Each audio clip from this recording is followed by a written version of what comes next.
hunger for freedom kept me alert, self-contained, and fiercely independent. Often I told the women about my time among the mountain nymphs, the wild beauty of the forests, the freedom that lived in the very air, the wisdom of the beasts, and the streams that whispered their way toward the sea. They listened wide-eyed, half scandalized that a woman could ever have lived so unrestrained. At least Minos was thriving. He was well into his 3rd year, growing stronger each day, and he played happily with the children of the other palace slaves. Watching him bloom softened the sharp edges of captivity, but only for a moment. I soon noticed that Zeus, my bull, was being used to haul stones for repairs to the city walls. Each evening a group of soldiers and workers left with empty carts, and each morning they returned laden with rock. Zeus walked among them, and that I realized was my opportunity to freedom. And so the plan was born. The thought of escape filled me with renewed purpose. As I worked in the palace gardens, my mind raced through every detail. Minos wrapped himself around my leg, and I carried him from plant to plant as I gathered flowers for the palace tables. "Minos," I teased, "do you want to go back to the woods?" "Bunnies, bunnies," he squealed, and I knew his heart was the same as mine. I prepared everything. Nothing would hold me back. While giving Zeus water, I hid a small pouch of dried fruit and meat in the cart I had chosen. With a woven band, I secured Minos to my back so he could sleep while I moved, slipped onto the cart, and wrapped us in the sack. At the quarry, I waited for sleep to claim the men. No guards were posted. The site lay too close to the palace to be considered unsafe. When all was quiet, I brought Zeus to the cart and secured him to it. He behaved exactly as I had hoped, silent, steady, obedient, as if he understood our purpose. We moved through the night toward the north, seeking the sanctuary of the mountain's dark forests. At first light, I let Zeus find his path while I stole a moment's rest. I believed we had left the palace far behind, when voices shattered my sleep. I halted Zeus, straining to listen.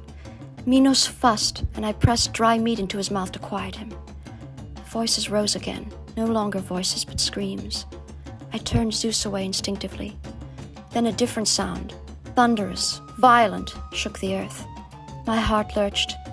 It was the charge of a full-grown furious boar. Why was the guard here? Had they already discovered my absence? Had the boar surprised them during their search for me? The beast halted, then whirled and charged back the way he had come, hunger for blood driving him. Ahead I saw another guard on horseback, with a young boy pressed against him. Both held spears, but their terror betrayed them. They cast their weapons too early, accomplishing nothing. Their horses reared, screaming, then threw them and fled.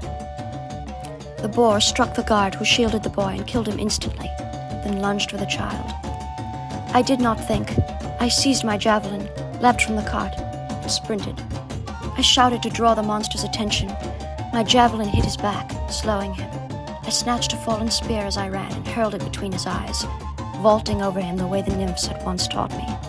Stunned, he staggered, 2 spears jutting from his body, but still he charged. As he came at me again, I drew my knife.